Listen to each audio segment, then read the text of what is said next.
육체와 영체를 인지하라 라는 제목으로 할게요.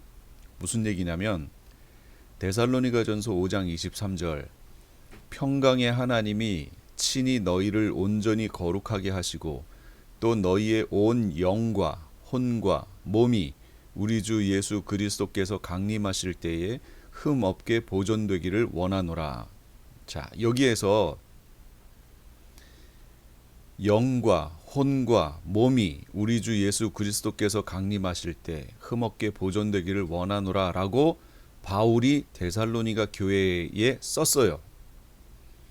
그러면 지금 이것을 읽으신 여기 계신 성도님들은 영과 혼과 몸이 라고 나온 이 부분을 어떻게 읽으시나요? 아, 저거는 실제적으로 영과 혼과 몸이라는 의미가 아니고 영혼과 몸인데 그것을 강조하기 위해서 영과 혼과 몸 이렇게 세 부분으로 설명을 했을까요?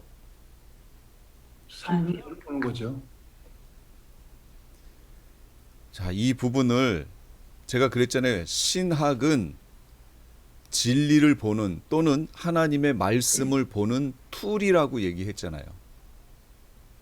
자, 그러면 이게 어떻게 되나 보세요. 제가 하나를 보여드릴게요.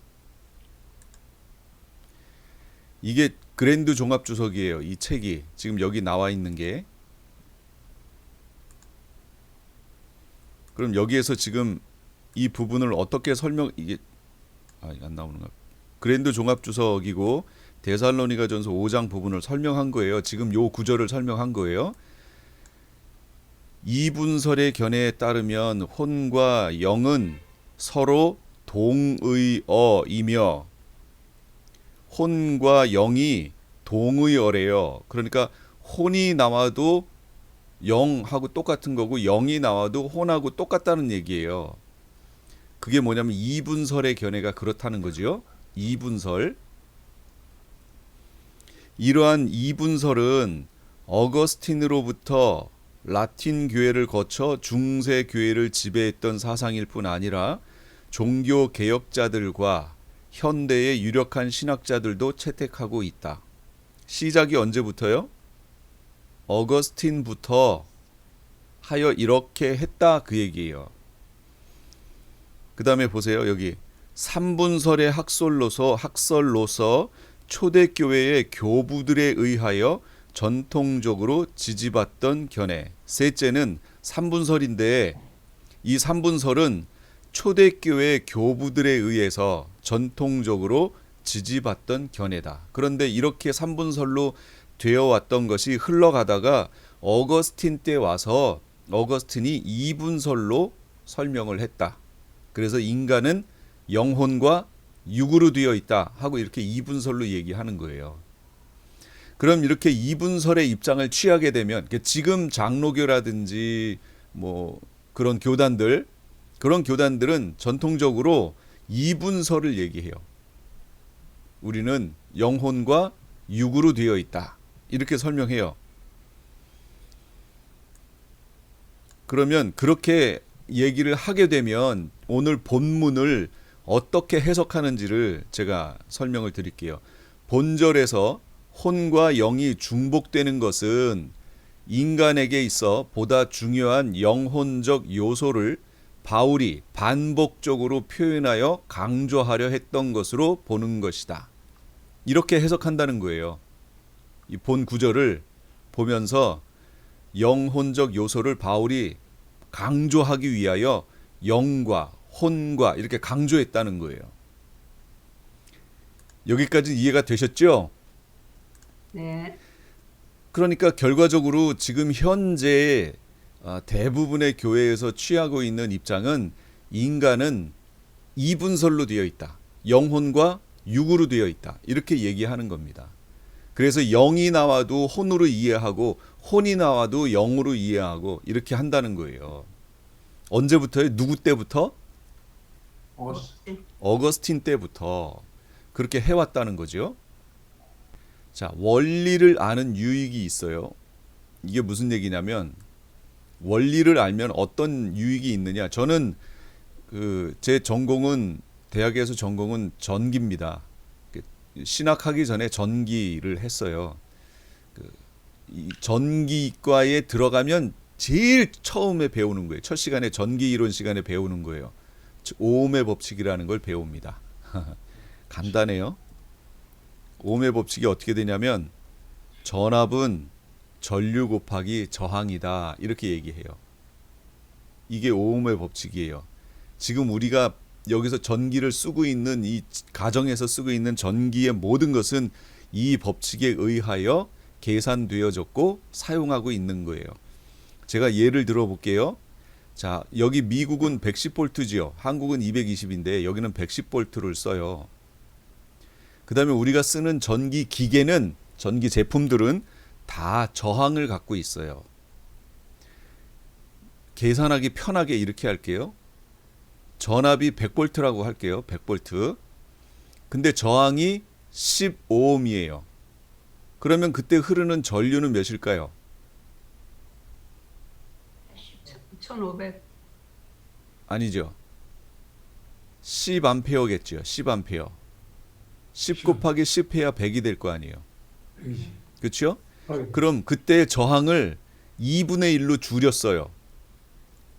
15ohm이 아니라 5ohm으로 줄였어요. 그럼 전류는 어떻게 될까요? 20. 그렇죠. 20이 되죠. 2배가 되죠. 전압은 일정하니까. 콘센트에다가 이 플러그를 많이 끼면 낄수록 저항은 어떻게 될까요? 아버지. 저항은 떨어져요, 밑으로. 아버지. 왜냐하면 병렬로 연결하는 거기 때문에 저항은 점점 떨어지는 거예요. 저항이 점점 떨어진다는 얘기는 전류는 어떻게 돼요? 상승되죠. 그렇죠. 점점 올라가지요. 그러니까 한 콘센트에다가 플러그를 여러 개를 막 문어발식으로 꽂으면 위험하지. 저항은 떨어지지만 전류는 올라가기 때문에 위험하다고 얘기하는 거예요. 이게 일상생활에서 그렇게 적용할 수 있죠. 자, 제가 제목이 뭐였냐면 원리를 아는 유익이었어요. 제가 오음의 법칙이라는 걸 아니까 어떻게 실생활에서 전기를 써야 되는지를 쉽게 알 수 있다는 거죠. 쉽게. 이게 원리를 아는 유익이에요. 원리를 알면 안전해요. 문제가 안 돼요. 응용할 수도 있어요. 제가 활용할 수도 있어요. 그 상황을. 문제가 생겼을 때 그것에 대해서 대처할 수도 있어요. 원리를 아니까 문제가 생기면 아, 여기에서 문제 생겼구나. 그리고 바로 가서 고치든지 뭐 대처할 수가 있어요. 이게 원리를 아는 유익이에요. 그렇다면 신학에서도 마찬가지겠죠. 신학의 원리를 알면 똑같이 할 수 있어요. 안전해요. 이단으로부터 지켜낼 수 있어요. 이단적 교리가 오면 그 배격할 수 있어요. 이거 잘못된 거야 라고 쉽게 얘기할 수 있어요. 그러니까 참 진리를 분별할 수 있다는 거죠. 따라서 이단을 가려낼 수 있어요. 그렇다고 지금 우리가 쓰고 있는 전기를 오음의 법칙 하나로 다 설명할 수는 없습니다. 여러 법칙들이 있어요. 그것처럼 신학의 원리에 있어서도 한 가지 신학에 묶이면 역시 그것도 편견이 돼요. 그 하나로 다 설명할 수 없어요. 다 설명할 수 없어요. 다른 것들도 필요해요. 그러니까 하나에 치우치면 안 된다라는 것을 얘기하는 거예요. 대신 원리를 아는 것이 중요하다. 그럼 성경 속에 나타난 인간의 이해, 우리가 어떻게 인간을 이해해야 하느냐, 이것도 원리예요. 이 원리를 알게 되면 어떤 유익이 있느냐? 예, 지금 이학순 권사님이 질문하신 그런 질문들, 갈라디아서 2장 20절, 우리가 그리스도와 함께 십자가에 못 박혔나니 그런즉 이제는 내가 산 것이 아니요 내 안에 그리스도께서 사신 것이라. 그 말씀을 어떻게 이해해야 하느냐라는 거지요. 그런 부분들이 이 말씀을 이해함으로 인간에 대한 이해를 함으로 그런 것들이 이해가 되기 시작한다는 거죠. 할 수 있어요. 그럼 한번 볼게요. 우리가 아는 그 내용은 2분설과 3분설이에요. 이 외에 다른 거는 없어요. 1분설 뭐 이런 건 없습니다. 4분설 이런 것도 없고요. 성경에는 분명히 이분설하고 삼분설에 대한 얘기가 나와 있습니다. 이분설은 뭐냐면 인간은 영혼과 육으로 되어 있다. 이렇게 이해하는 거예요. 이게 이분설이에요. 삼분설은 아니다. 인간은 영과 혼과 육으로 되어 있다. 이것이 삼분설이에요. 그러니까 이분설의 입장을 취하는 분들 또는 그런 신학적 관점을 가지면 성경 번역이라든지 여기에 그 영향이 그대로 갑니다. 무슨 얘기냐? 성경에서 내 영혼아 내가 어찌하여 내 속에서 낭망하며 하는 그런 시편의 구절 있지요. 내 영혼아 내가 어찌하여 내 속에서 낭망하며 라고 할 때 우리가 가진 개역 개정은 내 영혼아 내가 어찌하여 이렇게 표현해 놨어요. 이것은 다분히 이분설적 신학을 하는 분들이 번역해 놓은 성경이에요. 정확히 알 수 있어요.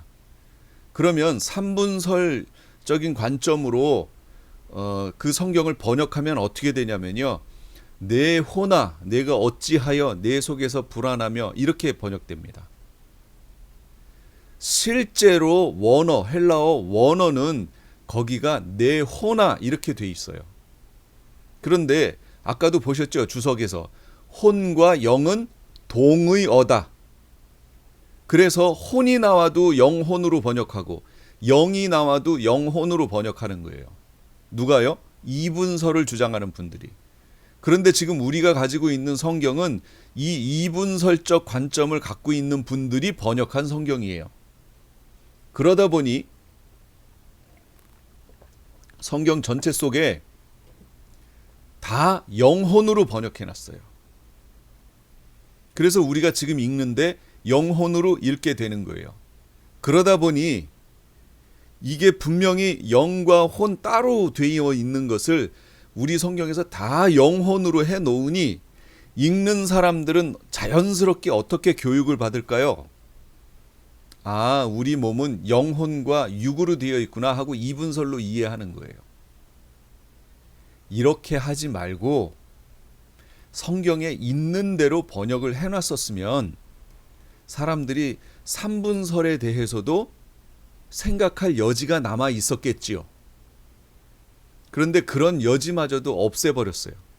그냥 우리가 보는 성경에 영혼이란 말로 해놨기 때문에 그래요. 자, 이제 이 부분에 대해서 설명을 좀 해볼게요. 잘 보세요. 유기적 관계라는 말이 있어요. 유기적이라는 건 생명체, 생물체처럼 전체를 구성하고 있는 각 부분이 서로 아주 밀접하게 이렇게 막 연결되어 있는 거. 어느 하나를 얘기할 수 없고 이렇게 밀접하게 그냥 꼬여 있는 거, 그런 상태, 이걸 유기적이다 이렇게 얘기합니다. 죽음. 그래서 우리가 이 인간의 구성 요소를 이해하는 게 중요한 이유 중에 하나는 성경을 이해하는 데 있어서 중요하거든요. 그럼 벌써 죽음이라는 걸 어떻게 우리가 이해할 것이냐, 여기에서도 이 부분으로 답이 나와요. 자, 보세요. 죽음. 인간의 구성 요소들의 유기적 관계가, 유기적 관계, 구성 요소들이 영혼, 육이 이렇게 유기적으로 연결이 되어 있는데, 그러니까 요 부분은 육이고 요 부분은 영이야, 그리고 요 부분은 혼이야 라고 유기적 관계로 연결되어 있으면 그렇게 얘기할 수 없다라는 거죠. 유기적으로 연결됐다는 건 여기에서 뭘 하나를 이렇게 제껴놓고 이렇게 얘기할 수 없다라는 걸 얘기하는 거예요. 그러다 보니 인간 구성 요소들의 유기적 관계가 깨진 상태, 깨진. 그러니까 소멸이 아니에요. 소멸은 없어지는 거지요. 사라지는 거. 근데 죽음이란 사라지는 게 아니에요. 소멸이 아니에요. 관계의 단절이지요. 그럼 무슨 관계의 단절일까요? 자, 육체의 죽음이란, 자, 우리가 죽음에 대해서 얘기했어요. 소멸이 아닙니다. 관계의 단절인 거지요. 그러면 육체의 죽음은 뭐예요? 관계의 단절 중에 하나일 거예요. 야고보 2장 26절. 영혼 없는 몸이, 우리 성경에는 이렇게 번역했다고 그랬지요. 영혼 없는 몸이 죽은 것 같이. 그런데요, 원어는 그렇게 안 돼 있어요. 영, 스피릿, 영 없는 몸이 죽은 것 같이 이렇게 되어 있습니다. 그러니까 영이 없으면 그 몸은, 육체는 죽은 거예요. 우리 육체가 영혼과 분리되어 관계가 단절되는 현상. 관계 단절. 육체가 우리의 영혼과 분리되어 관계가 단절되는 현상, 이걸 육체의 죽음이라고 얘기하는 거예요.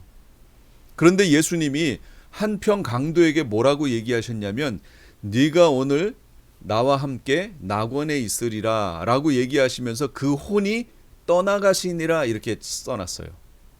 그러니까 혼도 떠나는 것, 혼이, 내 몸에서 혼이 떠나는 현상, 이걸 죽음이라고 얘기하지요. 그런데 여기 야고보에서는 영이 떠나는 현상, 이걸 또 죽음이라고 얘기해요. 이 부분은 조금 이따 다시 얘기할게요. 어쨌든 내 육체와 혼과 영이 분리되는 현상, 이걸 육체의 죽음이라고 얘기한다. 이해가 되셨죠? 그 다음에 영체의 죽음이 있어요. 이것도 죽음이니까 관계의 단절이겠죠. 고린도전서 15장 44절, 육의 몸으로 심고 신령한 몸으로 다시 살아나나니 육의 몸이 있은즉 영의 몸도 있느니라. 무슨 얘기냐면 우리의 영혼이 성령과 하나님의 영과 분리되어 관계가 단절되는 현상. 아까 육체의 죽음은 우리의 육체가 우리의 영혼과 관계가 단절되는 현상, 이걸 육체의 죽음이라고 한다면, 영혼, 영체가 죽는다. 아까는 육체가 죽는다. 지금은 영체가 죽는다예요. 영체가 죽는다라는 현상은 우리의 영혼이 하나님의 영하고 성령하고 관계가 단절되는 현상, 이걸 영체가 죽는다라고 얘기해요. 이걸 흔히 우리는 어떻게 알고 있냐면 영혼이 죽었다라고 얘기하죠. 영혼이 죽었다. 그러니까 우리는 태어나면서부터 영혼이 죽은 상태로 태어나요. 죽었다라는 것은 제가 소멸이 아니라고 그랬죠. 예, 소멸이 아니에요. 근데 사람들이 죽는 걸 소멸로 이해하니까 성경에 대해서 이해를 못하는 거예요. 관계를, 관점을. 자, 아담과 하와가 에덴 동산에서 선악과를 따먹었어요. 죽어야지요. 죽었을까요? 안 죽었을까요? 죽었어요. 죽었는데 육체의 죽음은 그 후로부터 약 900년이 지난 후에 죽었어요. 육체의 죽음은. 그럼 뭐가 먼저 죽은 거지요? 우리가 흔히 쓰는 말로 그들의 영혼이 죽었어요. 그렇죠? 영혼이 죽었어요. 그런데 그 영혼도 먹자마자 바로 죽지 않았어요. 언제 죽었냐면 에덴 동산에서 쫓겨날 때 죽었어요. 쫓겨났잖아요. 관계가 단절됐잖아요. 그게 죽은 거예요. 그래서 우리가 지금 새로 태어나는 이들, 새로 태어났다, 아이가 태어났다, 그러면 그들은 죽어서 태어나는 거예요. 영혼이 죽어서 태어나는 거예요. 그게 무슨 얘기예요? 영혼이 죽어서 태어난다는 얘기는 하나님과의 관계가 단절된 상태로 태어난다, 그걸 말하는 거예요. 본어겐 한다, 다시 태어난다. 뭐가 다시 태어나요? 우리의 영혼이 다시 태어나요. 그건 뭐지요? 하나님과 관계가 형성됐다, 이걸 말하는 거지요. 그러니까 우리가 살았다, 산다라고 하는 것은 관계가 살았다, 그걸 말하는 거예요. 관계가. 어떤 존재가 소멸됐다, 그게 다시 생겨났다가 아니고 관계가 끊어졌다가 다시 연결되는 것, 그걸 살았다라고 얘기하는 겁니다. 그럼 이걸 연결해서 아까 갈라디아서 2장 20절 질문하셨는데, 그리스도와 함께 십자가에 못 박혀 죽었다라고 하는 게 뭐에 대해서 죽었냐라는 걸 말하는 거예요. 뭐에 대해서 죽었어요? 율법에 대해서 죽었다. 그럼 죽었다는 의미가 뭐라고 그랬죠? 관계가 단절됐다. 이제 그리스도께서 내 안에 사신다. 살았다. 뭐가 살았죠? 관계가 살았다. 옛날에는 거꾸로였잖아요. 그리스도는 없이 그냥 율법 안에서 살았잖아요. 율법과 관계하며 살았잖아요. 그런데 이제는 율법에 대해서 관계가 끊어졌다. 이제 그리스도와 관계를 맺으며 산다. 그걸 말하는 거예요. 우리가 born 한다. 예, born 한다는 건 하나님과 관계를 새롭게 정립하여 산다. 하나님과 끊어졌던 관계가 형성됐다. 그러므로 그것이 우리에게 보증으로 성령이 오신 것이다. 영생이 무엇인가? 영원히 사는 것이 무엇인가? 그것은 성경에서 말하는 영생은 하나님이 우리에게 주시겠다고 약속하신 그 영생은 말 뜻대로 보면 그냥 영원히 사는 건데, 그냥 영원히 산다는 의미로서의 그 영생이라는 의미는 지옥에서도 영원히 삽니다. 어떻게 해요? 벌 받으며 영원히 사는 거예요. 그러니까 성경에서 우리에게 약속된 영생이라는 그 표현은 하나님과 관계를 가지며 영원히 산다는 걸 말하는 거예요. 지옥은 하나님과 관계가 단절되어 영원히 산다. 고통 속에 영원히 산다. 영생이란 단어를 잘 이해하셔야 돼요. 그러므로 지금 우리가 영생을 누린다라는 표현으로 잘 쓰는데요. 영생을 누린다라고 표현을 한다면 그게 맞는 표현이에요. 그러니까 지금도 우리는 영생을 누리며 사는 거예요. 그러면 그 영생을 누린다는 것이 무슨 의미예요? 하나님과 관계를 가지며 지금도 살고 있다. 그거죠. 그런 의미에서 우리는 지금 영생을 이미 가지고 있다라고 얘기하는 것이 누가 얘기하는 거냐? 그게 요한의 관점이에요. 사도 요한의 관점. 그것이. 약속이라는 측면으로 관점을 틀어서 설명하는 건 누구냐? 그게 바울의 관점이고. 그래서 바울은 뭐라고 해요? 두렵고 떨림으로 너희 구원을 이루라라고 얘기하는 거예요. 무슨 얘기예요? 약속의 성취의 자리까지 끝까지 가지고 가라. 믿음을. 이렇게 설명하는 거고, 요한은 영생이라는 관점으로 설명하는 거예요. 하나님의 약속을. 그런데 그건 관계의 회복을 얘기하는 거죠. 우린 지금 관계가 회복되어 계속 그 관계 속에서 살고 있어요. 그러니까 영생을 소유했다라고 표현하는 거죠. 그러나 언제든지 하나님과의 관계가 단절되면 이미 우리 속에 있었던 그 영생도 소멸될 수 있다라고 설명하는 게 요한의 관점입니다. 그게 바로 요한계시록의 얘기예요. 이해가 좀 되셨죠? 예. 이 두 가지를 우리가 종합해서 이해하고 있어야 되잖아요. 그렇죠. 네, 그러면 그러니까 영생이라는 관계, 살았다라고, 생명, 살았다라는 관점으로 이해하실 때는 그게 영생이랑 연결되는 건데, 그거는 관계가 회복됐다라는 의미로 이해하시고 성경을 보셔야 돼요. 그러면 사도 요한이 쓴 서신은 이렇게 이해하셔야 이해가 되는 거예요. 그러나 바울이 쓴 것은 약속이라는 개념으로, 약속이라는 개념으로 구원에 대해서 접근하여 읽으셔야 돼요. 나는 지금 약속을 가지고 있다. 그러니까 이 약속이 성취될 때까지, 이게 예수님의 재림이죠. 그때까지 내가 이 약속을 붙들고 끝까지 가야 된다라고 이해하시면서 바울 서신은 보셔야 된다는 거예요. 서로 표현이 다른 것뿐이에요. 같아요. 결국에 보면 같지만 관점이 조금 다른 거예요. 그러니까 이것을 똑같은 걸로 놓고 성경을 자꾸 해석하면 바울의 관점으로 이해를 하고서 요한이 쓴 내용을 이해한다고 하려면 이해 못해요. 그러니까 지금 성경을 보면서 이해가 안 됐는데 이해가 된 것처럼 넘어가고 있는 것뿐이죠. 우리가 지금 그러고 살고 있거든요. 예, 그렇게 보는 거예요. 제가 그 부분을 지금 지적하는 겁니다. 그래서 영혼 육의 관계를 이해하는 것이 성경을 이해하는데 중요하기 때문에 제가 여기서 언급을 하는 거예요. 우리의 영혼이 성령과 분리되어 관계가 단절된 것, 이게 영체가 죽었다.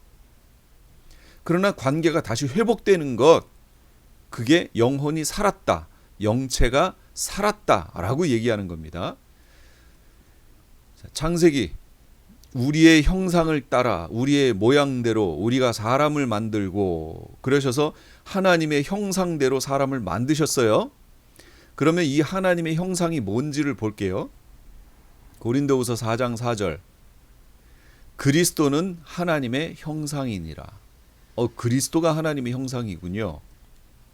갈라디아서 그리스도로 옷 입었느니라. 누구든지 그리스도와 합하기 위하여 세례를 받은 자는 그리스도로 옷 입었느니라. 그리스도로 옷 입으면 어떻게 돼요? 하나님의 형상의 옷을 입었다는 얘기지요. 그리스도가 하나님의 형상이니까. 아담으로부터 아담 안에서 모든 사람이 죽은 것 같이, 그러니까 아담 안에서 모든 사람이 죽었어요. 그러니까 아담의 후손으로 태어나는 모든 사람은 죽어서 태어나요.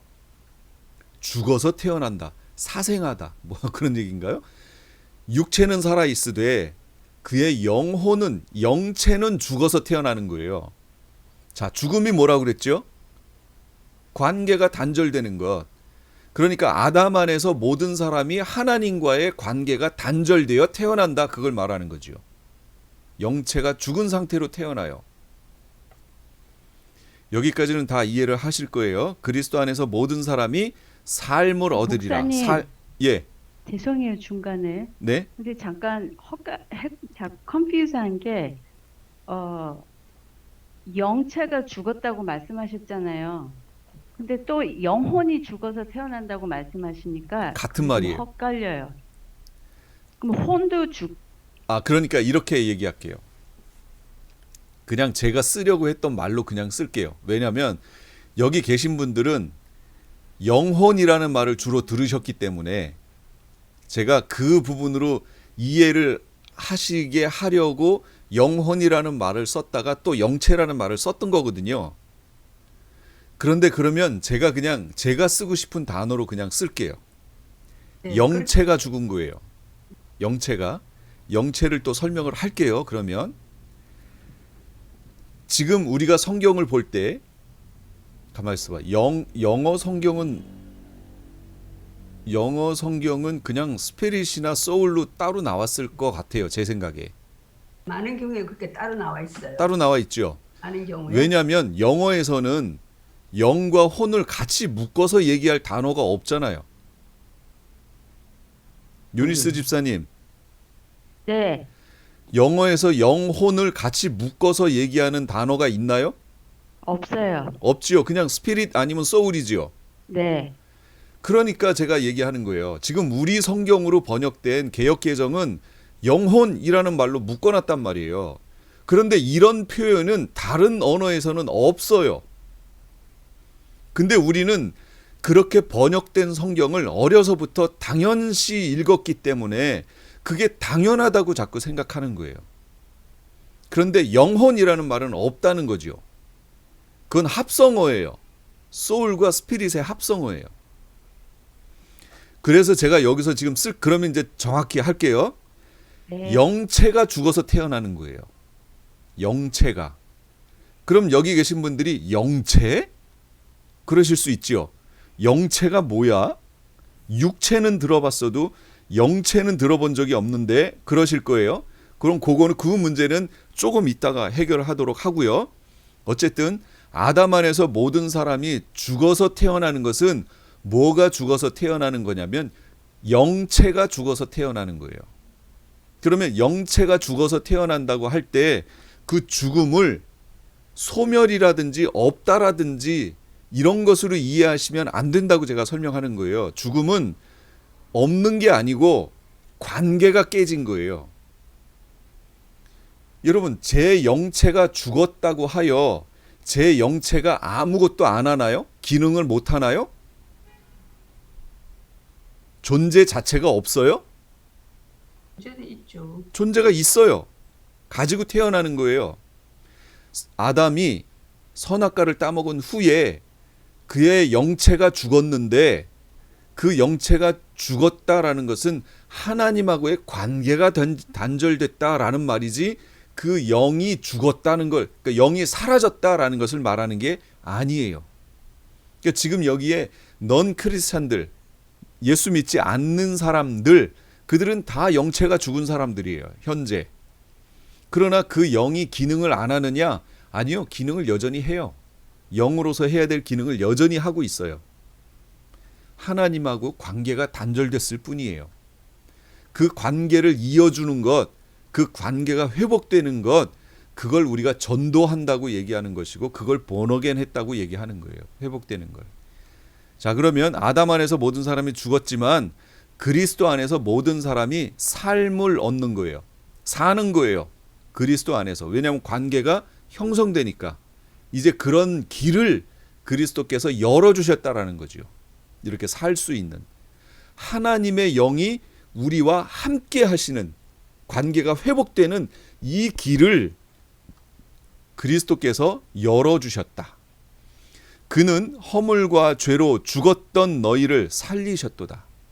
죽었던, 뭐예요? 하나님과의 관계가 단절됐던 너희를 다시 연결시켜 주셨다.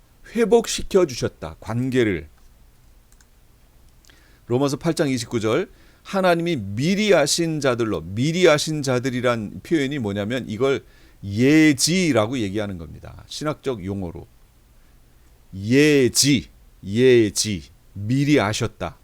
또한 그 아들의 형상을 본받게 하기 위하여 미리 정하셨으니, 미리 정하신 걸 뭐라고 해요? 예정. 이렇게 얘기하는 거예요. 그러니까 로마서 8장 29절만 보면 미리 아신 그들을 또한 미리 정하셨다 하니까 예지 예정이 되지요. 그러면 예지 예정을 얘기하는 게 뭐냐면 감리교 웨슬리안 교리예요. 예지 예정. 장로교 교리는 예정 예지예요. 그러니까 지금 로마서 8장 29절의 말씀만 보면 예지 예정을 얘기하고 있기 때문에 웨슬리안적 교리를 말하는, 그걸 더 이렇게 그쪽으로 더 치우친 듯한 표현이에요. 이 표현이. 그래서 성경에 보면 장로교적 교리를 말하는 그런 표현도 있고요. 감리교적, 웨슬리안적 교리를 말하는 표현들도 있어요. 동시에 다 있어요. 그러니까 어느 한쪽이 한쪽을 향해서 너는 이단이야 이렇게 얘기할 수 없다는 걸 지금 말하는 거예요. 자, 그런데 그게 중요한 게 아니고 아들의 형상을 본받게 하기 위하여 너희를 미리 정하셔서 우리를 부르셨다 라는 거죠. 그럼 아들의 형상이 뭐예요? 아들, 이거 그리스도잖아요. 그리스도는 누구예요? 하나님의 형상이네요. 그러니까 결국 이건 뭐냐면 하나님의 형상을 본받게 하기 위하여, 하나님의 형상을 담게 하기 위하여 라는 표현이지요. 그러면 하나님의 형상을 담는다는 표현이 뭐냐? 본질적으로 베드로후서 1장 4절.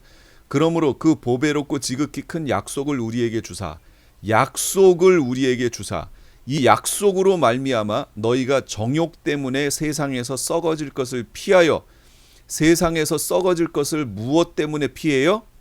약속 때문에. 그 약속의 성취를 얻으려고 살아가는 삶 속에서 약속의 성취를 보려면 이 땅에 있는 세상적인 썩어질 것들은 피하게 되잖아요. 약속으로 말미암아 세상에 썩어질 것을 피하여 신의 성품에 참여하는 자가 되게 하려 하셨으니, 신의 성품에, 신성한 성품에, 하나님의 성품에 참여하는 자가 되게 하려고 우리를 부르셨고 우리에게 약속을 주셨다는 거예요. 그러면 신의 성품이 뭐예요? 이게 아들의 형상이에요. 아들의 형상이 뭐지요? 그게 하나님 형상이에요. 그러니까 우리를 하나님의 형상대로 만들었다라는 표현은 하나님의 성품대로 만들었다는 거예요.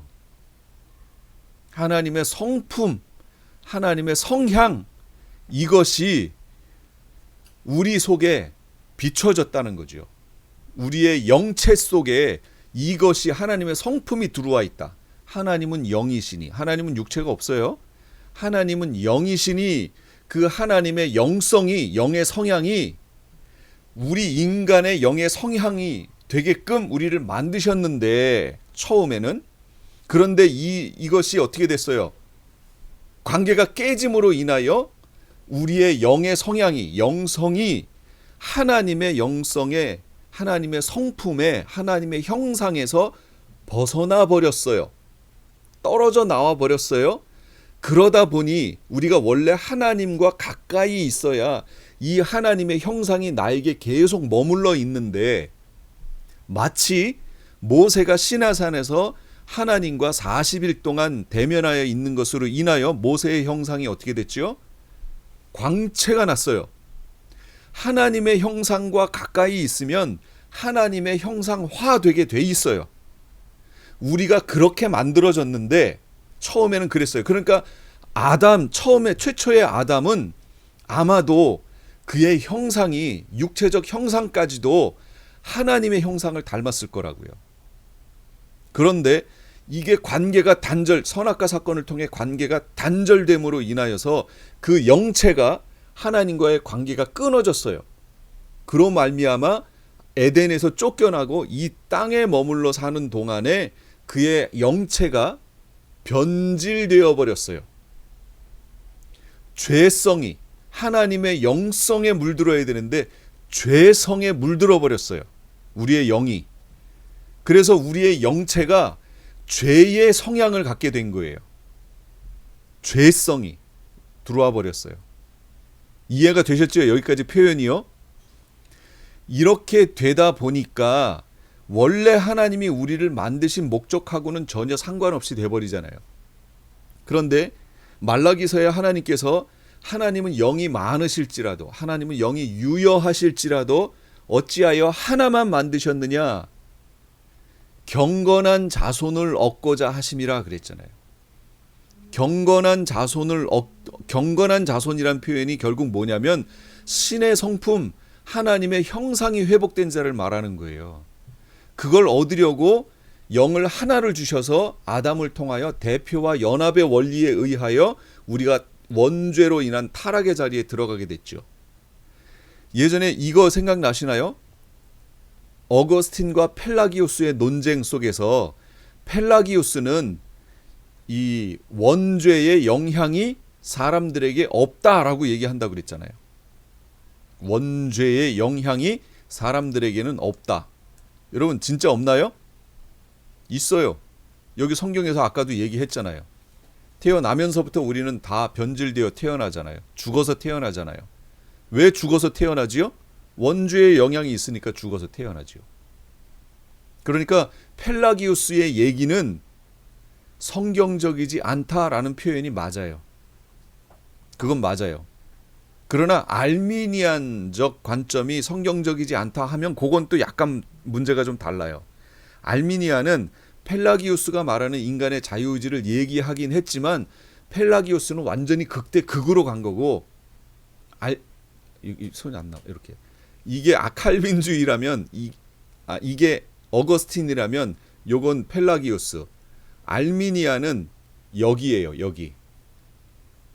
알미니아는 여기고 웨슬리아는 여기에서 더 이쪽으로 간 거예요. 이 상태예요. 펠라기우스는 완전히 이쪽이고, 그러니까 완전히 이단으로 정제된 건 맞아요. 내용이 성경에 있는 내용을 부정하기 때문에 그래요.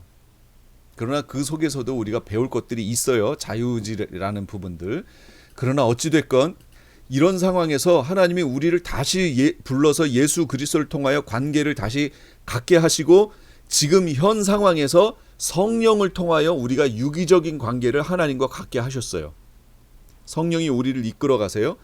성령과 끊임없이 동행하면 어떤 결과가 나오냐면 마치 모세가 하나님과 있으므로 그의 형상이 변한 것처럼 우리도 성령과 끊임없는 관계 속에서 자라가면 하나님의 형상이 회복돼요. 하나님의 형상이. 그래서 어떻게 돼요? 신의 성품에 참여하게 돼요.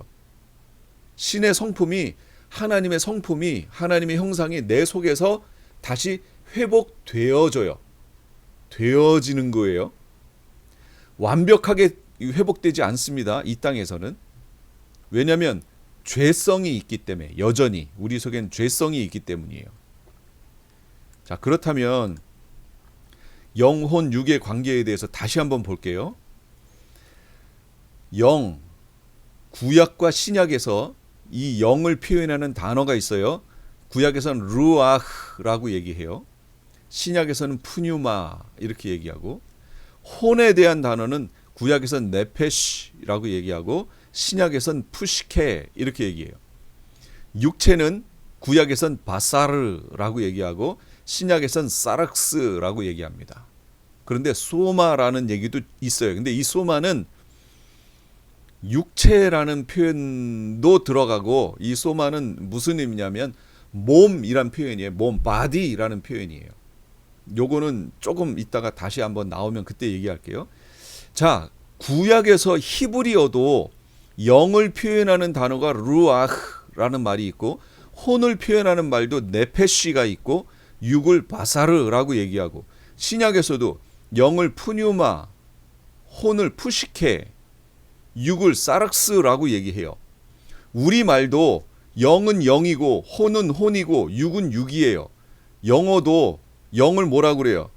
스피릿, 혼은 소울, 육은요 fresh라고 얘기하죠. 아니 그러면 여러분 잘 보세요. 단어는 그게 존재하니까 그걸 표현하기 위해서 단어가 생긴 거 아니에요. 명사가. 그런데 루아흐가 있고 네페시가 있어요. 이게 만약에 똑같다면 조금의 다름도 없이 똑같다면 단어가 두 개가 존재할 이유가 있나요? 여러분 푸뉴마하고 푸시케가 똑같다면 이걸 푸뉴마하고 푸시케하고 표현할 이유가 있나요? 영어로 스피릿하고 소울이 똑같다면 스피릿하고 소울을 따로 표현해 놓을 필요가 있어요? 없지요. 제가 영어를 잘 못하니 영어도 소울이라고 표현할 때하고 스피릿이라고 표현할 때하고 느낌이 다르지요. 예, 완전히 달라요. 그런데 그것을 우리는 지금 한국에서는 그 두 개는 똑같다 그리고 영혼하고 묶은 거예요. 이거에 대해 어떻게 생각하세요? 잘못됐죠. 잘못됐죠. 그런데 이걸 잘못됐다고 얘기하는 사람들이 별로 없네요. 한국에서는. 잘못됐다고 얘기하면 그 사람은 뭔가 잘못 배운 사람인 양 되어버려요. 근데 신학 때문에 그렇죠. 정동수 목사님 킹제임스 버전 거기는 구분돼 있죠. 구분돼 있죠. 정동수 목사님은 아니 이걸 굉장히 그 킹제임스 흠정형만 그런 게 아니고요. 킹제임스 성경 그다음에 영어 성경은 다 구별해 놨어요. 영어 성경도 사실 예, 영어 성경은 다 구별해 놨어요. 아니 구별할 수밖에 없어요. 킹제임스 버전 정동수 목사님은 다 한국말도 그게 분리해서 일본에 항상 써요.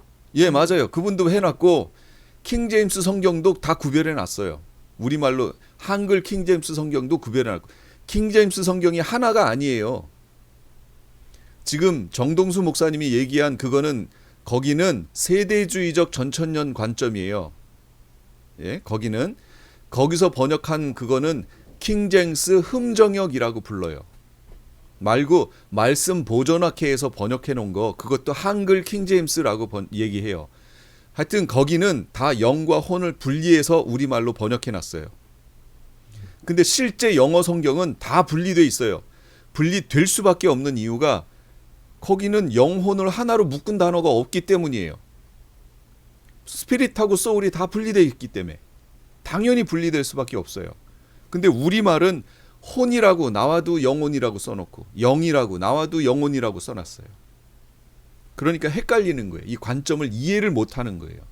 그러니 우리가 지금 보고 있는 성경이 한쪽으로 뭔가가 이렇게 치우쳐 있다. 그래서 폭이 좀 넓어져야 되는데 이게 치우쳐 있다라는 것을 우리가 성경을 통해서 깨닫게 된다는 거죠.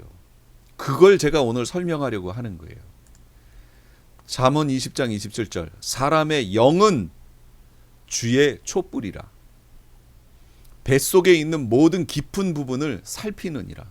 여러분 어두운 곳에 갈 때 제가 촛불을 들고 그 방 안으로 어두운 방 안으로 들어가면 그 어두운 방 안에 있던 것들이 어떤지 상태가 쫙 드러납니다. 그렇죠?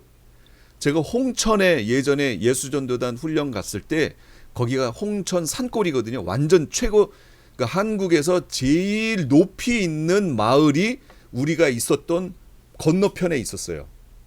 그것도 우리가 위로 보는 게 아니라 우리가 똑같은 시선에서 보는 마을이에요. 그러니까 우리가 한국에 있었던 마을 중에 가장 높이 있는 마을에서 훈련 받은 거예요. 똑같이 저 이렇게 봤으니까.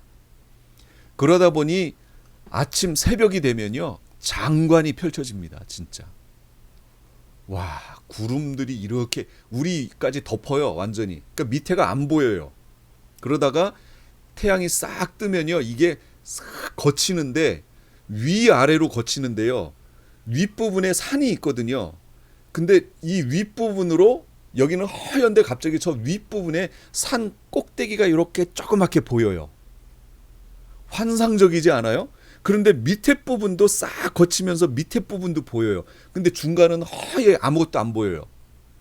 그러니까 마치 뭐 어디 무릉도원에 왔다 뭐 이런 느낌. 우와, 혼자 보기 아깝다 할 정도의 그런 현상이 펼쳐지다가 이거 점점 거치면서 마을이 싹 보입니다. 이게 아침에 보이는 장관이에요. 거기서 보는, 매일 아침에 보는. 아주 환상적입니다. 그런데 저녁이 되지요. 이 달이 안 뜨는 날, 그 다음에 구름이 여길 싹 가린 날이 있어요. 어떤 날은. 그러면 밖에를 가는데요, 이 남자 화장실은 산을 내려가야 있어요. 우리는 숙소는 산 위고. 그 산 밑에까지 가야 되는데 칠흑 같아요. 칠흑 같아. 바로 앞이 안 보여요. 홍천이니까. 그래서 후레쉬를 반드시 들고 가야 돼요. 그런데 어떤 그 참여했던 사람 중에 한 명은 거길 찬양을 부르면서 가다가 뱀을 밟았어요. 그 밑에 뱀이 있거든요. 저도 봤거든요. 한 마리도 저 잡았는데 다행히 뱀의 머리를 밟았어요. 그래서 찬송에 있는 대로 뱀의 머리를 밟았다고 하는 그 찬양을 부르고 가는데 뱀의 머리를 진짜 밟아버렸어요. 만약에 다른 데 밟았으면 뱀한테 물렸겠죠. 그 칠흑 같은 데를 가다가 뱀의 머리를 밟고 가고 이런 일들이 거기서 벌어졌었거든요. 칠흑같이 어두워요. 아무것도 안 보여요. 후레쉬 비추면요, 후레쉬가 비추는 그 앞에만 딱 보이고 끝이에요. 뱃속에 있는, 우리 심령 속에 있는 그 모든 것들, 감춰져 있는 것들을 어떻게 보신다고요? 우리의 영을 촛불로 삼아 보시는 거예요. 그러니까 하나님이 다른 거 보실 필요 없어요. 우리의 영의 상태를 보시면 다 보는 거예요. 우리의 영의 상태를, 우리의 영성을 보면, 우리의 영의 성향을 보시면, 영성을 보면 그 사람을 다 본 거예요. 하나님께서는. 하나님은 영이시니 영을 바로 보실 수 있지요. 그러니까 우리를 바로 보실 수 있어요. 우리의 영성을 보고 다 보여요. 다 드러나요. 시편 62편 5절, 내 혼아 너는 하나님만 바라라. 나의 기대가 그로부터 오는도다. 제가 그래서 여기서 써놓은 이 표현들은요, 킹제임스 성경을 가지고 썼어요. 우리 개역개정을 갖다 쓰면은 이렇게 쓸 수가 없어요. 왜냐하면 개역개정엔 사람의 영혼은 주의 촛불이라 이렇게 나왔고, 내 영혼아 너는 이렇게 썼기 때문이에요. 영과 혼을 구별을 안 해놨기 때문에 제가 개역개정으로 여기다 성경을 올릴 수가 없었어요. 구별을 안 해놨기 때문에. 그래서 킹제임스 성경을 부득이 쓸 수밖에 없었어요. 사람의 영은 하고 구별해놨고, 내 혼아 너는 하나님만 바라라. 여기 혼으로 돼 있어요. 근데 우리 성경은 내 영혼아 너는 이렇게 돼 있죠. 그래서 이거예요. 제가 지금부터 설명하는 요 관계를 잘 이해하셔야 돼요. 자, 육체가 있고요, 우리의 혼이 있고 영체가 있습니다. 이 육체를 겉사람이라고 얘기하는 거고요, 이 영체를 속사람이라고 얘기하는 거예요. 성경에 있는 언어대로 표현하는 거예요. 겉사람과 속사람이 있어요. 그다음 내 혼이 있어요. 그럼 이걸 어떻게 이해해야 되지요? 육체가 있고 육체의 필요에 의하여, 제가 만약에 배가 고파요. 내 육체가, 그건 육체가 배고픈 거죠. 육체가 배고프면 육체는 오감을 통해서, 오감, 그러니까 청각, 아니 시각, 청각, 후각, 미각, 촉각, 이게 오감이에요. 이 오감을 통해서 내 혼에게 사인을, 메시지를 줘요. 그러면 내 혼이 그 메시지를 받아서 배고프다고 그러면 먹자라는 결론을 혼이 내는 거예요. 그리고 그 결과를 내 육체에게 다시 전달하면 그걸 먹기 위하여 내 육체가 근육들이 움직여서 어떤 뭐 음식을 한다든지 아니면 기존에 있던 음식을 취하여 그걸 먹게 되는 거지요. 그건 내 혼이 결정하는 거예요. 그러니까 내 혼은 지, 정, 의가 머무는 곳이에요. 지, 지식, 정, 감정, 의, 의지. 그래서 내가 무엇인가를 결정하고 무엇인가를 느끼고 뭐 이렇게 하는 것, 이거는 혼의 역할이에요. 역할이에요. 혼의 기능이에요. 제가 기능, 역할이라고 말을 썼어요. 이거 뒤에 가서 설명할게요. 역할이에요. 그러면 영체는 뭘까요? 스피릿, 내 영체가 있어요. 따로. 내 영체도 무엇인가를 느껴요.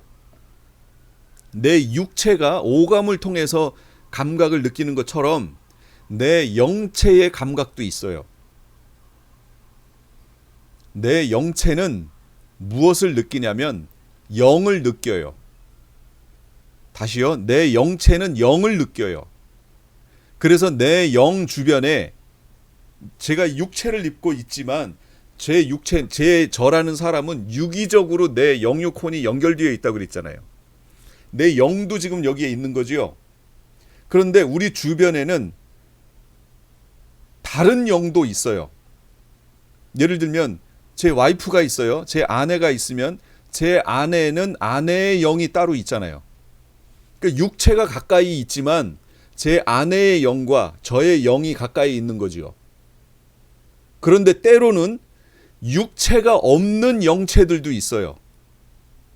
육체가 없는 영체들도 있어요. 이걸 뭐라고 하냐면 귀신이라고 얘기하죠.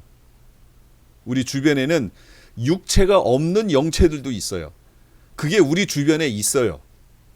그래서 어떤 사람이 되게 슬픈 감정을 계속해서 느껴요. 어디만 가면 슬퍼진다든지 뭐 이런 느낌이 있어요. 그러면 그 주변에는 슬픈 영이 있는 거예요. 슬픔을 주관하는 영이, 그 영의 성향이, 영성이 슬픈 영이 있어요. 그 영이 제 주변에 오면 저의 영이 그 슬픈 영의 영향을 받아요. 그래서 저의 영체가 그 슬픔을 인지하고 저의 영도 슬퍼져요. 그런데 대부분은 그런 영체들이 저와 스쳐 지나가게 돼 있어요. 대부분은. 그런데 어떤 사람들은 어떤 특별한 영에 붙잡혀요.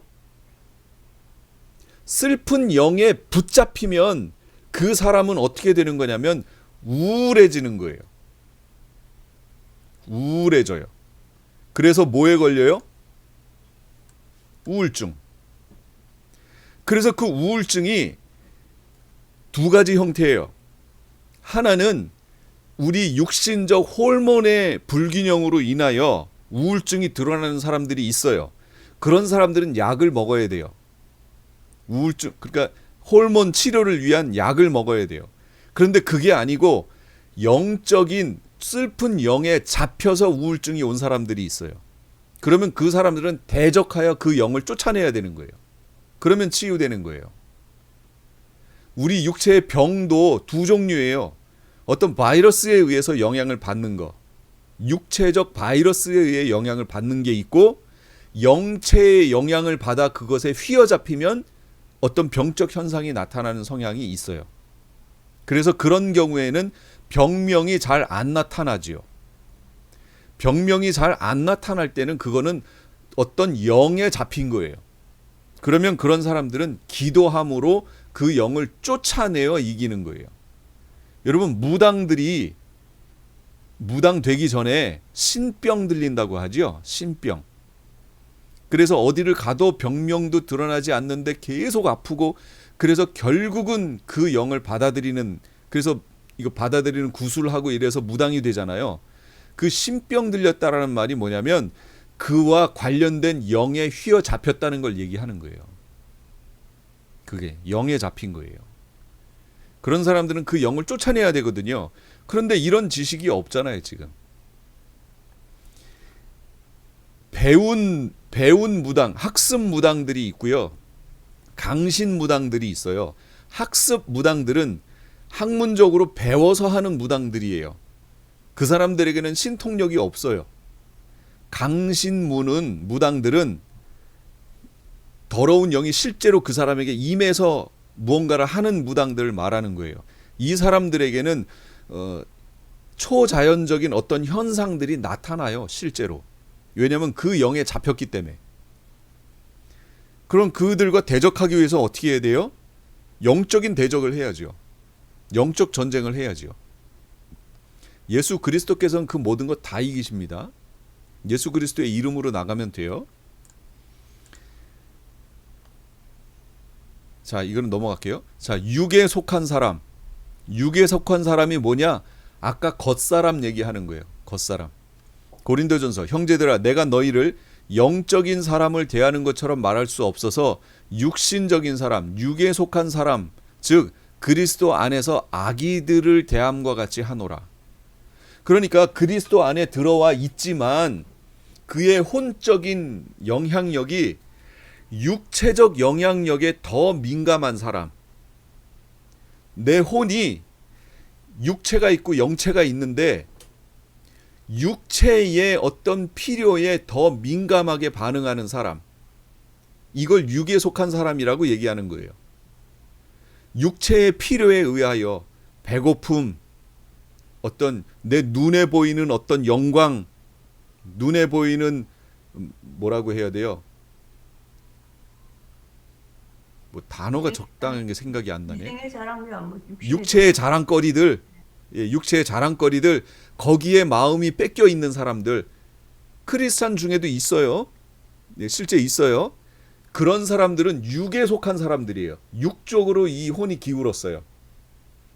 그런데 그것들을 놔두고 영의 필요에 민감한 사람들, 내 영의 필요에 민감하게 반응하는 사람들, 내 혼이, 이건 영에 속한 사람들이에요.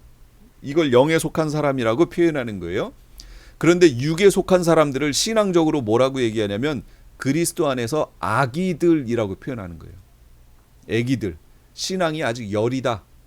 그래서 이 사람들은 신앙이 말씀이 들어가면 들어갈수록 점점 내 성향이 육체 쪽에서 점점 해서 영적으로 바뀌는 거예요. 영의 성장을 위하여 영체의 어떤 반응에 민감하게 반응하는 방향으로 그의 성향이 바뀐다는 거죠. 이게 성숙하는 거예요. 갈라디아서 이렇게 육체에 민감하게 되면 어떻게 되냐면 육신의 일들은 분명하니 간음, 음행, 더러운 것, 음욕, 우상숭배, 마술, 원수매점, 다툼, 질투, 분노, 투쟁, 분열, 이단, 시기, 살인, 술취함, 흥청거림, 그와 같은 것들이라 내가 말한 바와 같이 미리 말하노니 그런 짓들을 하는 자들은 하나님의 나라를 상속받지 못할 것이라. 여러분 지금 여기에서 나온 것들이 바로 육신의 일들인데요. 내가 육신의 일에 민감하면 이런 열매를 맺게 돼요. 그러면 어떻게 해야 돼요? 이런 열매들을 맺을 때 빨리 깨닫고 이걸 회개하고 돌이켜서 빨리 영의 필요에 민감해지는 사람들이 되어야겠지요. 우리 크리스찬들에게 얘기하는 거예요. 이런 열매들을 맺으면 너 하나님 나라 상속받지 못해. 그런데 여러분 잘 보세요. 이런 열매를 크리스찬들이 하나도 안 맺어요? 하나도 안 맺고 거룩의 열매들만 맺나요? 아니잖아요. 이런 열매를 맺지요. 맺는 이유가 뭐예요? 내 혼이 육체적 필요에 반응을 하기 때문이에요. 그럼 육체적 필요에 반응 안 할 수는 없나요? 없어요. 그래서 우리 옛날 믿음의 조상들 중에는 3세기, 4세기, 2세기부터 4세기 막 이럴 때에는 그걸 뭐라고 하죠? 수도사들이 있는 거예요. 수도사들. 수도사. 예, 수도사들이 생겨서 이런 육체적 필요에는 반응하지 않고 영적인 필요에만 반응하겠다 해서 고행을 했던 거예요. 그런데 지금 우리는 어떻게 이해하냐면 고행은 우리는 이제 성경을 지금 어떻게 이해하냐면 고행은 성경적이지 않다. 고행을 통하여 무엇인가를 하여 구원 얻을 수 없다. 이런 식으로 고행을 해석하지요, 지금. 그분들은요, 그 고행을 함으로 구원 얻는다고 생각했던 게 아니에요. 그럼 어떻게 생각했어요? 자신의 삶 속에서 이 육신적 필요에 의하여 육신의 열매를 맺는 것이 괴로웠던 거예요. 하나님 앞에 이런 것들이 괴로웠던 거예요. 괴로워서 이런 것들을 열매를 맺지 않는 그런 수도사적인 삶을 살고 싶었던 거예요. 그래서 육신의 고행을 택했던 거예요. 그걸 택함으로 구원 얻는다고 생각한 게 아니고. 그런데 그 사건을 현대에 와 있는 우리는 지금 어떻게 해석해요? 그들은 고행을 통하여 구원을 얻는다고 생각했다라고 오해를 하는 거예요. 그럼 그 오해가 왜 생겼어요? 바로 믿음으로 구원 얻고 행위로 구원 얻는 게 아니라고 하는, 제가 지난번에 얘기했던 바울적 신학을 오해했기 때문이에요. 벌써 우리가 전체적인 이 기독교 역사를 바라보는 관점도 달라지지요. 예. 그거 오해한 거예요. 바울 신학을 오해한 거예요. 바울은 기독교가 이방을 향하여 전해지는 과도기에 잠깐 그 부분으로 믿는 유대인들이 얘기했던 것에 대해서 그게 아니다라고 그걸 반박하기 위해서 얘기했던 거지, 현대에 있는 크리스찬들에게 그걸 얘기하려고 했던 내용이 아니에요. 그래서 우리는 성경을 볼 때 어떻게 이해해야 된다고요? 야고보처럼 믿음으로 구원 얻지만 그 믿음이 확실한 믿음이냐 그걸 확인하기 위해서 행함이 필요하다라고 얘기하는 이 관점으로 우리가 성경을 이해해야 된다고 그랬잖아요. 그러면 고행한다라는 게 무슨 의미예요? 하나님 말씀대로 살고 싶은데 내 믿음은 하나님께 있는 진짜인데 그렇게 살지 못하는 자신의 삶을 보면서 자신을 치는 노력을 했던 거예요. 그들은 그 노력을 했던 것. 그러니까 이들의 노력을 우리가 폄하해서는 안 된다는 거죠. 우리가 하지 못하는 것으로 인하여 안타까워해야죠. 예. 물론 평생을 나무 위에 그 위에 올라가서 거기서 대소변 받아내며 거기서 이렇게 수도사적 삶을 사는 것, 이게 글쎄 성경에서 온전하게 우리에게 바랬던 것은 아니에요. 아시시의 성자라고 하는 프란시스코는 예수님께 나오자마자 고민이 됐어요. 무슨 고민을 했냐면 자기가 하나님께 기도하며 하나님과의 관계를 끊임없이 친밀함의 관계로 나아가는 것을 하나님이 원하시느냐, 아니면 내가 깨달은 말씀을 세상 속에 전하는 것을 내가 그렇게 하는 것을 하나님이 원하시느냐, 두 가지를 놓고 고민을 했습니다. 프란시스가. 그래서 그가 잘 아는 자기 믿음의 선배들에게, 영성이 뛰어난 선배 두 사람에게 그것을 자기의 제자를 통해서 전달을 합니다. 그랬더니 기도하는 그 사람들이 이 프란시스에게 답을 전해오기를, 하나님이 당신을 부르신 것은 하나님과 당신과의 1대1의 관계에 머물러 있기를 원하신 게 아니라 당신이 깨달은 그 복음을 세상 속에 전하는 것입니다. 라는 두 개의 공통된 답을 듣게 돼요. 그래서 그때부터 프란시스는 그의 제자들과 함께 모든 가진 것을 다 버리고 전도하러 다닙니다. 곳곳의 마을에 전도하러 다니며 형제단이라고 하는 단체를 구성해요. 그래서 이 탁발 수도회를 만들어요. 그래서 수도 그 사람들을 만들어서 복음을 전합니다. 그게 현재까지 있어요. 현재까지. 그래서 그 로마 카톨릭이요, 교파가 하나 같은데 하나가 아니에요. 그 사이로 들어가 보면, 안으로 들어가 보면 여러 저기가 파가 있어요. 그 중에 한 파 중에 아, 왜 자꾸 지금 얘기했다가 프란시스를 따르는 그 신학을 하는 수도회가 따로 있습니다. 로마 카톨릭도. 그래서 그 신앙을 계승하자라고 하는 모이는 그 단체가 따로 있어요. 그건 지금까지도. 굉장히 검소하고 성당 안도 굉장히 검소해요. 예. 그런 내용을 그들은 추구하며 따라왔기 때문에 그들의 삶이요 청빈, 상당히 검소하고 깨끗하고 이런 성향이 있어요. 그런데 우리는 어떻게 했죠? 오직 믿음으로, 솔라 피데, 오직 믿음으로 이러는 바람에 그 오직 믿음으로를 강조하기 위해서 끌어왔던 내용이 뭐예요? 바울 신학의 행함으로가 아니라 오직 믿음으로. 그래서 이신칭의 이것만을 얘기했잖아요. 그러다 보니 그런 전통으로 내려왔던 기독교 전통으로 내려왔던 그 청빈한 삶 이런 것들이 교회 안에서 사라진 거예요. 그런 요소들이 교회 안에서 완전히 사라졌어요. 이게 문제라고 얘기하는 거예요. 그래서 신학은 진리를 보는 툴인데 이것이 지금 우리는 한번 다시 생각해 봐야 된다는 거죠. 진짜 다시 생각해 봐야 돼요. 자, 육신의 일들이 이래요. 이런 일들을 맺으면 하나님 나라를 상속받지 못해요. 그런데 우린 실제 맺고 있어요. 그럼 어떡하라고요? 회개하라고. 그래서 요한계시록의 내용이 다 무슨 얘기예요? 회개하라예요. 그래서 회개하라예요. 회개하라가 이렇게 중요한 겁니다. 이렇게 중요해요. 에베소서 2장 2절 전에는 너희가 그것들 가운데 이 세상의 풍조를 따르고 공중권세 통치자 곧 지금은 불순종의 아들들 가운데 역사하는 영을 따랐어요. 불순종의 자녀들 가운데 역사하는 관계를 갖는 영 그걸 따랐어요. 그 영과 관계를 맺으니까 계속 그걸 따라가는 거지요. 그랬단 말이죠. 근데 이제는 달라요. 성령이 우리와 함께 계세요. 그러니까 성령의 영향력을 받아야죠. 그러려면 성령과 동행해야죠. 영에 속한 사람은요.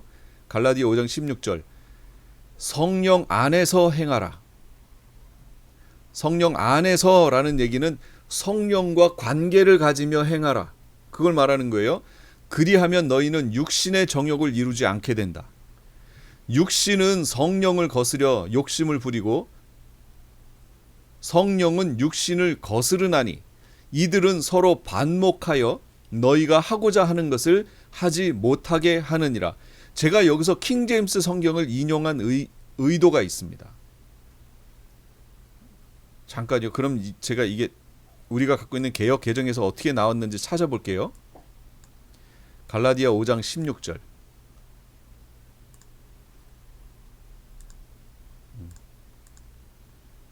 갈라디아 5장 16절 여러분 여기서 놀라운 게 나올 거예요. 5장 16절 내가 이르노니 너희는 성령을 따라 행하라. 그리하면 여기는 제대로 해놨네. 육체의 욕심을 이루지 아니하리라.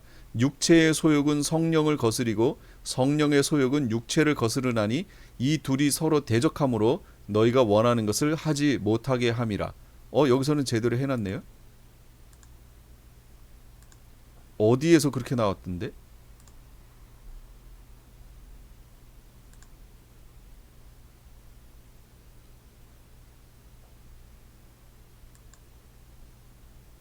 안지는 여기 육신의 정욕이 그건 육체의 욕심이라고 썼군요.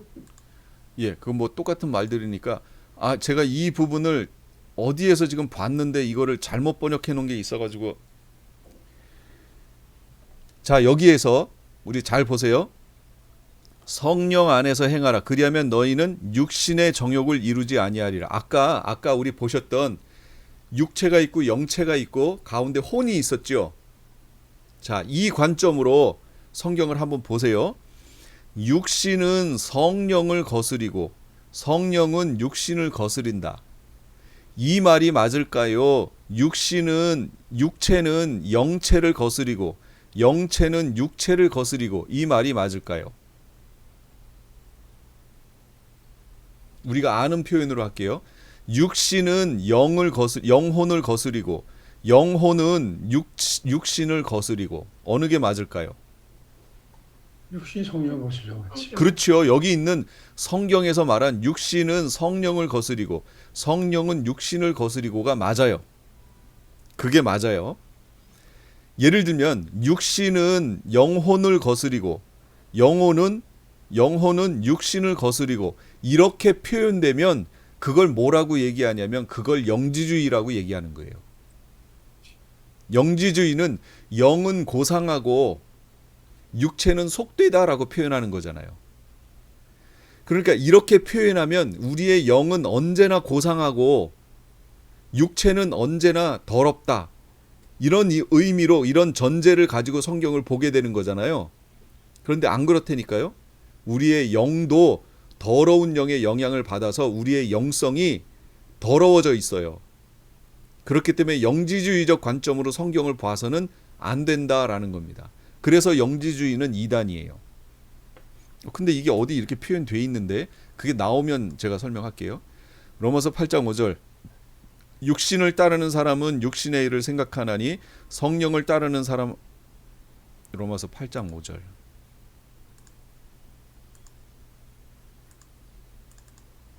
그렇죠. 여기죠. 제가 봤다고 그랬잖아요. 개역 개정이에요. 육신을 따르는 자는 육신의 일을 영을 따르는 자는 영의 일을 생각하나니 육신의 생각은 사망이요 영의 생각은 생명과 평안이라. 여러분 영의 생각이 생명과 평안이에요? 내 영체의 생각이 생명과 평안이에요? 그죠? 혼의 생각이죠. 아니지요. 성령의 생각이 생명과 평안이지요. 그 성령의 생각하고 영의 생각하고 다른 거예요? 지금? 다르죠. 내 영체의 요거는 이제 뒷부분에 가서 얘기할게요.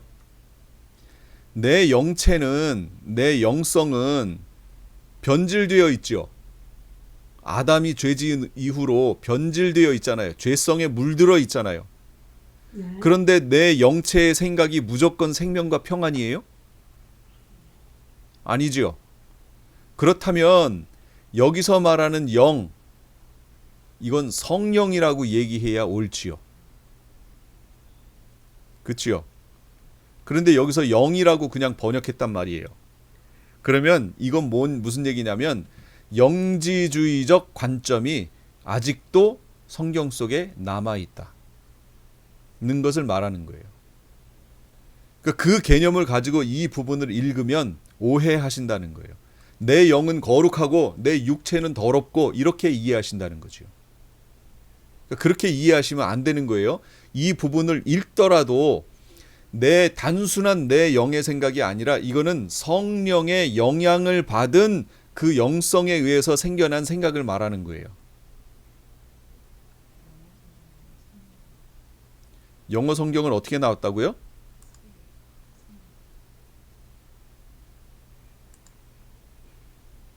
보세요. 벌써 킹제임스 성경 가볼게요. 육신을 따르는 사람들은 육신의 일을 생각하나 성령을 따르는 사람은 성령의 일을 생각한다 그러잖아요. 제가 지금 요거 안 찾아봤는데 지금 보니까 그렇게 나오네요. 원리를 알면 이 번역이 된다니까요. 이렇게 성령을 따르는 사람은 성령의 일을 생각한대잖아요. 나중에 설명 더 해주세요, 목사님. 보세요. 킹제임스 성경에 여기 스피릿을 대문자로 해놨잖아요. 목사님 그 혼적인 거와 영적인 거가 분리돼야 되는 거 아닙니까? 혼적인 건 의지적이기 때문에 거기에 속해서 우리가 영을 얘기하는 거 아니에요? 육신의 생각은 하나님과 원수가 되고 이렇게 되는데요. 단순히 이 영을 혼과 구별되는 우리 인간에게 있는 영이라고 생각하면 그러면 이 영은 이런 것과는 상관없는 거룩한 열매를 맺나요? 아니지요. 그러니까 이해를 잘 하셔야 된다고요. 여태까지 우리는 이렇게 이해를 하고 왔다고요. 지금 혼돈한 게 영과 영혼을 믹스업시킨 그것만 이슈인 줄 알았는데 영과 성령이 또 다르다 하기 때문에 그게 당연히 다르죠. 여기서 말하는 영은 내 영이고 내 우리 영이고. 지금 개역 개정에서 말하는 이 영은 내 영을 말하는 거고 알겠습니다. 내 영, 여기다가 내 영을 집어넣으면 안 되고 뭘 넣어야 돼요? 성령. 성령을 집어넣어야죠. 내 영에 그러니까 내 영을 집어넣으면 이렇게 되는 거예요. 내 영이 언제나 하나님을 따르나요? 아니, 내 영성이 언제나 하나님을 따라요? 그렇지 않다니까요. 내 영성은 죄에 물들어서 내 영성은 예수 그리스도를 영접했음에도 불구하고 성령을 쫓아 행할 때도 있지만 성령을 거스려 행할 때도 많아요. 그렇다면 내 영이 언제나 주님을 따르는 건 아니잖아요. 영을 따른 자는 영의 일을 생각한다면 내 영을 따른 자는 누구의 영이에요? 성령을 따르는 자가 영의 일을 생각하지요. 성령의 일을 생각하지요. 이 자체가 틀렸고 성령으로 넣어야지 바른 해석이라는 뜻이죠. 그렇죠. 영의 생각은 생명과 평안이에요. 그러니까 여기에다가 내 영을 집어넣으면 내 영의 생각이 생명과 평안이에요? 내 영이 언제나 생명과 평안 쪽을 생각해요? 목사님 영은 하나님 성령을 갖고 있다고 생각하고 혼은 우리 바로 그거예요. 지금 장로님 잘 지적하셨어요. 그렇게 생각하는 게 영지주의라고요. 바로. 그게 영지주의라는 거예요. 그런데 지금 교회 안에도 그 영향력이 그대로 남아 있다는 거지요. 그러니까 이런 번역이 나오는 거예요. 아까 제가 킹제임스 보여드렸잖아요. 영주의는 영은 깨끗하다는 걸 주장하는 거죠, 그죠? 그렇죠. 자꾸 성령을 따르는 거예요. 성령을. 성령의 일을 생각하는 건 성령을 따르는 사람이 성령의 일을 생각하지요. 그렇지요? 그렇죠. 이렇게 봐야 된다라는 걸 지금 얘기하는 거예요. 성령을 따르는 사람들은 성령의 일을 생각하게 돼 있어요. 자, 이게 이제 시간이 가면 제가 설명하면 할수록 더 정확해지실 거예요. 그래서 결국 성령을 따라갔더니 성령의 열매를 맺게 됐는데 그 성령의 열매가 뭐냐? 사랑과 희락과 화평과 오래 참음, 친절, 선함, 믿음, 온유, 절제. 그러한 것들을 반대할 법이 없느니라. 그리스도께 속한 사람들은 그 육신을 애정과 정욕과 함께 십자가에 처형하였느니라. 만일 우리가 성령 안에서 산다면 또한 성령 안에서 행하자. 성령, 이게 그리스도 예수의 사람들이에요. 성령 안에서 사는 거예요. 성령이 인도하시는 대로 성령의 필요에 의하여 성령이 생각나게 하시는 대로 살아가는 사람들, 이게 하나님의 사람들이라고요. 영에 속한 성을 더디내는 자는 용사보다 낫고 자기 영을 다스리는 자는 성읍을 차지하는 자보다 나으니라. 이거 잠언에 있는 얘기예요. 자기 영을 다스릴 줄 알아야 된다는 거지요.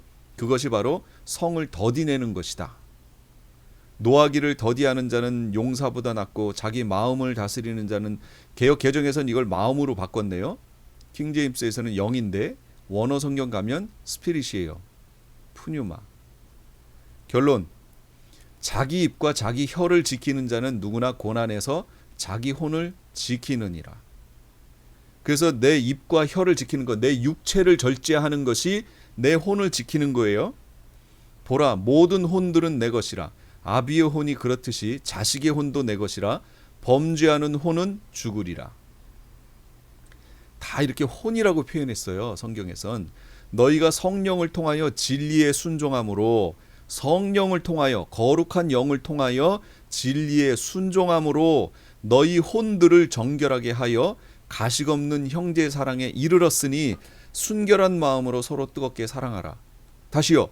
혼들을, 내 혼을 어떻게 정결케 하지요? 그것은 진리에 순종함으로 하는 거예요.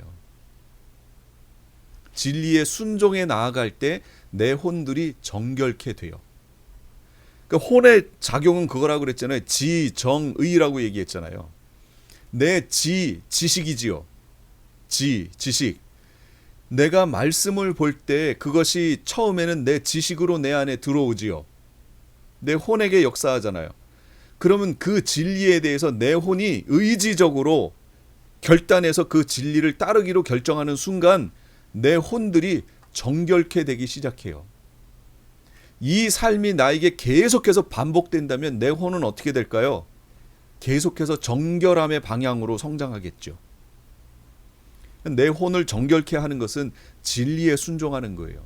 진리는 곧 예수님의 말씀이요 하나님의 말씀이고 말씀이 내 안에 거해야죠. 그래서 하나님께서 그의 영광의 풍요함을 따라 그의 성령을 통해 너희 속사람 안에서, 속사람이면 영체지요, 능력으로 너희를 강건하게 하시며, 그러니까 성령 하나님은 내 속사람을 능력으로 강건하게 하시는 분이에요. 내 속사람이 강건해지면 강건해질수록 영향력이 커져요. 나에게 대한 영향력이 커져요. 그러면 내 혼은 내 속사람의 영향력이 커져서 내 속사람에게 반응하는 그것이 커지겠죠. 이거 영에 속한 사람이 되겠죠. 그러니까 성령은 끊임없이 내 영체를 강력하게 만듭니다. 그래야 내가 영에 속한 사람으로 성장하기 때문이에요.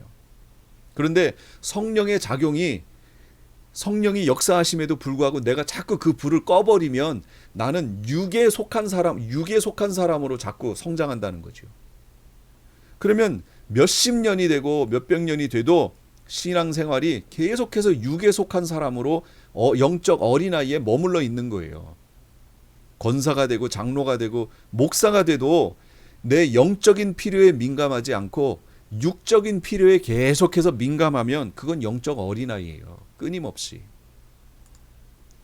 그러므로 사랑하는 자들아, 우리가 이런 약속을 가졌으니 하나님을 두려워함으로 거룩함을 온전히 이루어, 약속을 가진 사람들은 어떻게 해야 돼요? 하나님을 경외함으로, 두려워함으로 거룩함을 온전히 이루어야 돼요. 이루는 거 누가 해요?